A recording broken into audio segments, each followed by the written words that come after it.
One is the substantive one and other is the procedural one. If I put it more precise, one is a body of the court and other is a schedule of the procedural aspect. So far as the body of the court or the substantive provisions are concerned, it's very difficult to come out of it. And you have to see and interpret those provisions as a substantive law, creating a right and or taking away such rights. And when you look into the second part, that's the procedural or the schedule, you will find how those have to be done and what are the procedures which are required to be done. So this is what you have to feel when you file a claim, that what is required to be done. Now, so far as the High Court is concerned, I was told by Mr. Tandan to put more emphasis on the civil appeals and civil revisions. Two things, please remember. Whenever the client comes to you and wanted to challenge any order passed by the trial courts or the subordinate courts, first and foremost thing you must do is to find out that what is the actual remedy available against this order. I mean, whether this order is amenable to be challenged by way of an appeal or it is amenable to be challenged by way of a revision.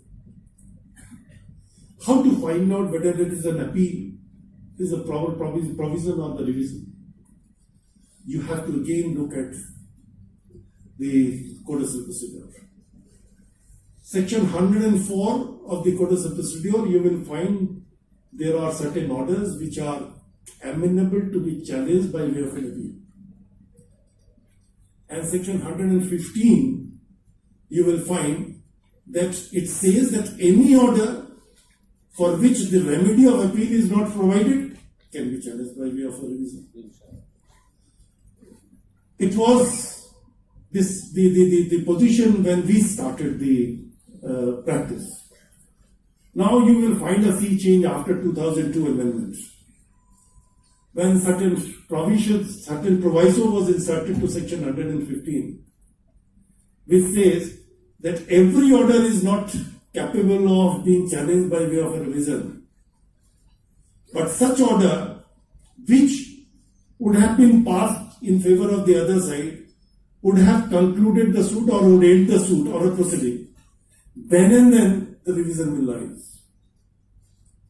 You must compliment the judges of our High Court.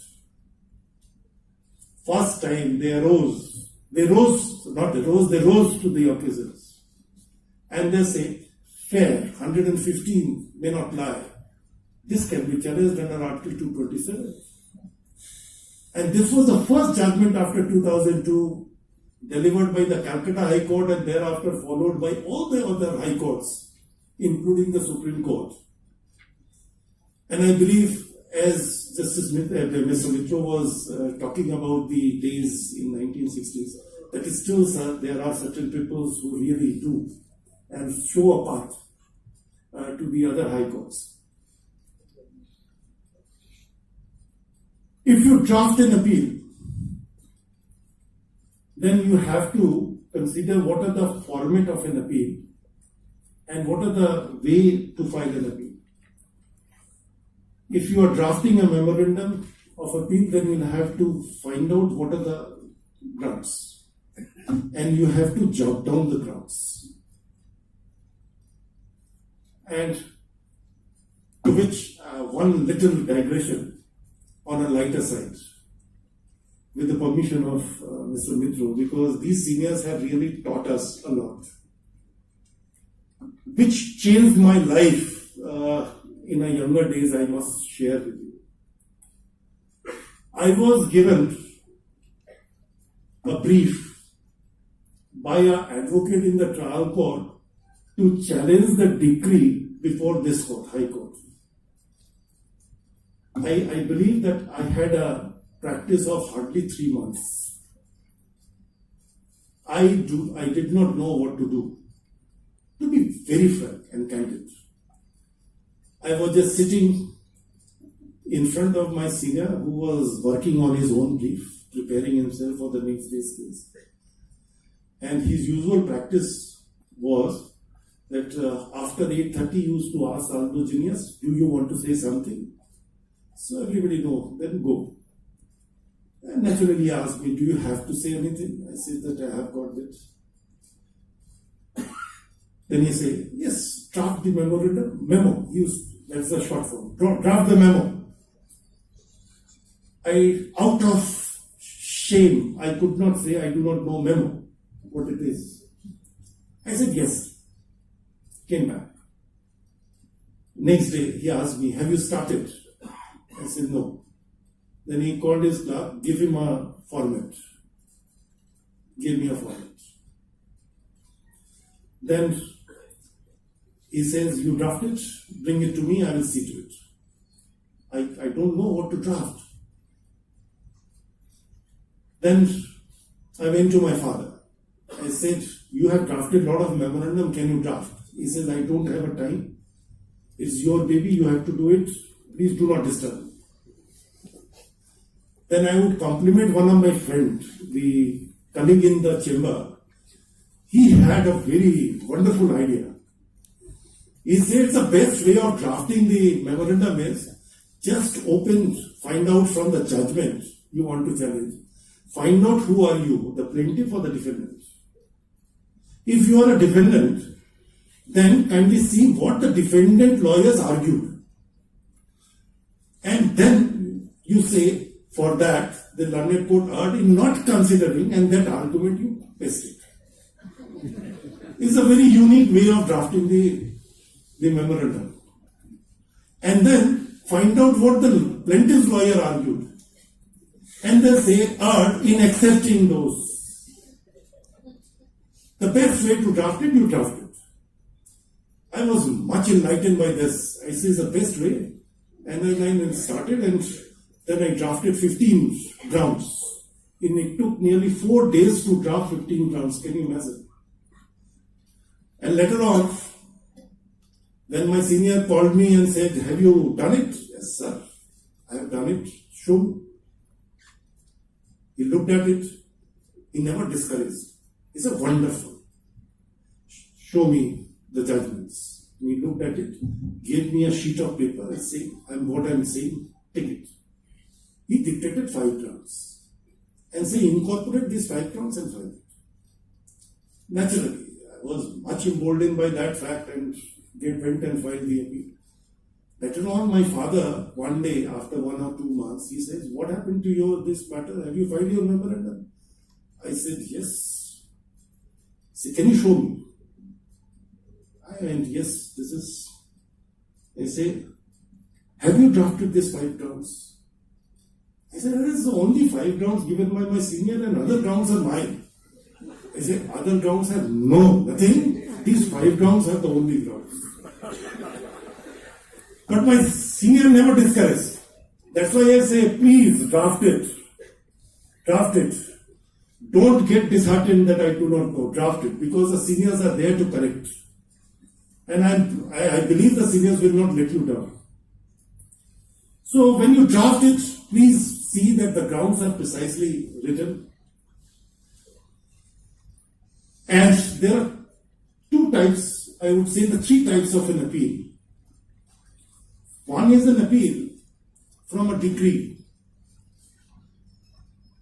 That is, you will get it under section 96 of the Code of Civil Procedure. Another one is a decree from orders. That you will get it in section 104. And third one, a decree, civil appeal, from a special statutes. There are certain statutes which provides an appeal to the High Court. And then you have to find out that how to draft those kind of a special appeals before the High Court. This differentiation you have to make. Classification you will learn by a passage of time. I am not going to say whether how the appeal is to be classified, whether it's the first appeal or it's the first miscellaneous appeal or is a second miscellaneous appeal. This is the classification, that's the another issue. But you'll have to find out this. If you are drafting a revisional application, then you'll have to first see the grounds of the grounds and incorporated in section 115, and then place a case. One very important thing which I believe you should do is, whenever you are drafting a memorandum or the revisional application, first try to prepare yourself as you are going to argue the case. Find out the relevant judgments, find out the relevant sections, and then you start drafting either the revisional application or the appeal. Unless you do it, you will not be able. Sometimes it so happens the judge will say that you have not taken that plea. At least those plea must also be there.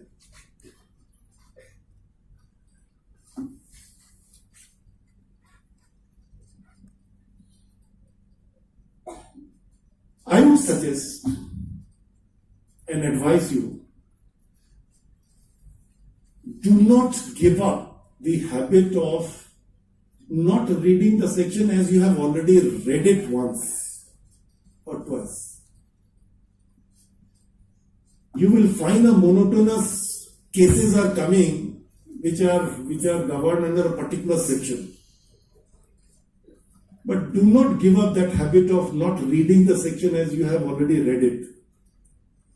When you read that particular section in the perspective of the facts of that particular case, you will find every time a new avenue of interpretation, and you will be able to project your case in that way. So please, if 100 times, 1,000 times, if the occasion arises, please read the section.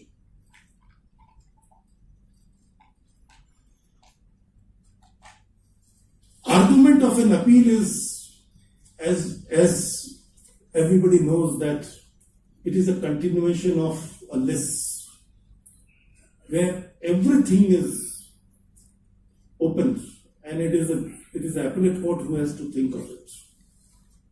There are certain divisions when it is in relation to a first appeal. Definitely, it's the last court of fact and law. When it is in relation to a second appeal, it's only the substantial question of law, nothing more than that. When any order has come before you and you want to find out whether whether the remedy is the revision or the appeal, I would suggest that you must consult Order 43. Whether this type of an order or nature of an order is incorporated there. As a judge, I find many a times the appeal or the revisional application is filed, and ultimately it is found that the remedy is by way of an appeal, and which is incorporated in Order 43 Rule 1. So please, first thing you will go and see whether this order is covered under Order 43. If it is not, then go for a revision and draft the petition in this way. When you argue the revisional application before the court, you should confine into a particular order which is under challenge, and then assimilate with the facts which was involved. Do not try to prolong your argument on a certain issues which are not really important. You have to pinpoint why this application was filed by you, why it is required. And if you project your original application in that way, I think definitely the success will follow you. Sometimes it is said that the appeal and the revisional application are complementing each other. I don't think so, that it complements. The appeal stands on absolutely an independent footing than the revisional applications.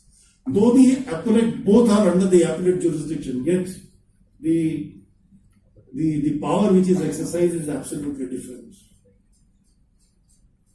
So this is what I wanted that you should see first to find out what should be the remedy, and then thereafter proceed and file it. There is another scope of a review you have to consider. If you look at the provisions, sometimes it says it's an application for review. So the moment an application is filed, it's sufficient. No, that's not. Because if you look at the provision of Order 47, you will find that it should be in the format of a memorandum. So what we were taught is that you should file a memorandum as well as an application for review, both, which I find in a recent time is gradually is being whittled down. Nobody is following that. This is how you have to do it. Previously, when you find, I tell you these are the things, when you find that whether this order, both the ways it can be challenged by way of an appeal, there is a doubt, the appeal may lie, there is a doubt whether the revisional may lie. We were always taught, file both. The appeal and the revisional application, and pray for an assignment so that both can be clubbed together, and then if it is decided in that way, at least you are saved, you are not thrown out of the court. I do not want to elaborate on the nuances of the law on the subject because all of you have learned it. These are the few tidbits which I consider should be adopted by all the members of the bar. And I believe if you do it, you will not be scolded by any of the judges, including me and Justice Mantha and Justice Saraf, that you have approached the wrong forum. I wish you all the best, and I feel that at least I see the future bright future bar of the Calcutta. Thank you.